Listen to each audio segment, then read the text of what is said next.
Hey everyone, I'm Emily Kuzner-Laird, and I'm coming to you today live from my home office because we're all working from home. And being members of the TPC community means working within the guiding principles of universal design. Now, you've probably heard that phrase a lot, maybe in your readings, in podcasts, or maybe in other TPC videos. You're probably wondering, what is universal design, or UD? In today's TPC Snapshot, I'll be giving you a quick overview of universal design and provide you some simple best practices for applying it within your work. I certainly won't be able to cover everything, hence Snapshot, but I'll offer enough information to at least give you some clarity. Clarity. It's nice, right? So let's jump in.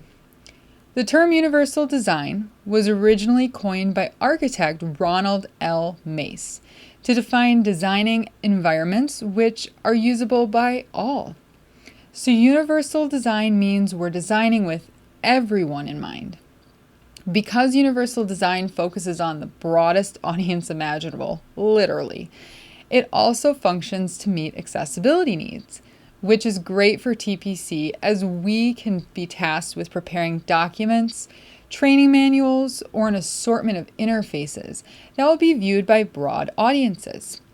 But as I just mentioned, universal design is applied to a diverse range of deliverables, end products, and user engagement tools, including text, audio, video, printed or digital documents, web design, and plenty more. Now, Oswald and Melancon, in their excellent article on paying attention to accessibility when designing online courses in technical and professional communication. Oh, I should add, there'll be resources at the end of the video. I recommend them all. Back to Oswald and Melancon, who found in the United States around 56.7 million people, or about 18.7% of the population, have some level of disability. And of those, 27% live with a disability that interferes with their daily living activities. 56.7 million people. And we're just looking at the United States. Remember, TPC is often a global audience, so that number just became much greater. Understanding this will help you realize the value of implementing universal design into your work. It should become part of any other end product development practice, like drafting, editing, layout, or design work. Universal design lives in all of these places. All right, let's discuss some best practices to help you start incorporating universal design into your work. Content. Content is at the center of most design projects, and you'll want to ensure your content is created and presented in sequential order. Think of your content in terms of flow. Like a river, it has to be continuous. If there's disorganization, it damages the flow. To aid in this flow, structure your content using both headings and subheadings. You can think of these as titles for your content, or even breadcrumbs or street markers that make it far easier to navigate and understand your content. When selecting a font for your content, it's best to choose a sans serif font, such as the standard Arial or Helvetica. I know it may seem a bit boring, and trust me, I know scripts or other trendy fonts can look really great. But don't waste all your content building efforts only to display it in a font no one can read. Design fail, right?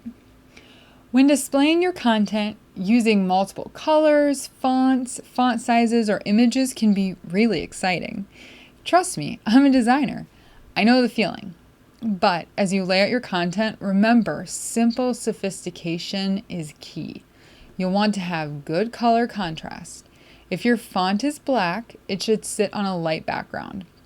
White is ideal, but you can dress it up with pale colors if having a colored background fits the context and purpose of your document.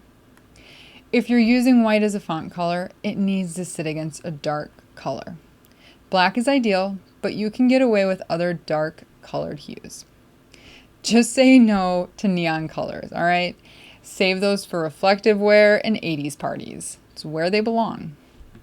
Color can be great to use, but it shouldn't be what you're relying on to build that contrast in your end product. Don't highlight black text in blue highlighter. Unless highlighting is absolutely necessary, use a very soft yellow with black text. Focus instead on incorporating varying text sizes. Don't go too small. Utilize placement, and beyond headings and subheadings, incorporate bold and italics for your fonts to visually showcase key topics, words, or takeaways. Using images? That's great, but make sure they're relevant to what your content's discussing, and you include appropriate spacing around your image so as not to impede your text and confuse your user. Also, if your content will live on a website, you need to make sure you include alt text on your images. So that way, when individuals using screen readers view your page, they can see what's visually there. Keep your content aligned to the left side of the page or document. This ensures it's easy to read. If your document lives digitally or is a web page, use inline links in your text. Do not include the long string URLs. Just say no. If you've been tasked with developing a PowerPoint that will be part of a live presentation, but then hosted online for all to view, make sure that each slide includes some form of the key topics you'll be speaking about. This way, with or without the audio, it's still useful. With the web being such a popular, global, and easily accessible tool, consider creating a web page instead of using a PDF for your documents. The accessibility of a PDF is really only as good as the document from which it was developed from. So skip the PDF and lay out a great web page that's easy for your users to get to no matter their device, and it's also great for screen readers. If you're creating a video, make sure you use captions. This is easily done in YouTube or other video hosting sites.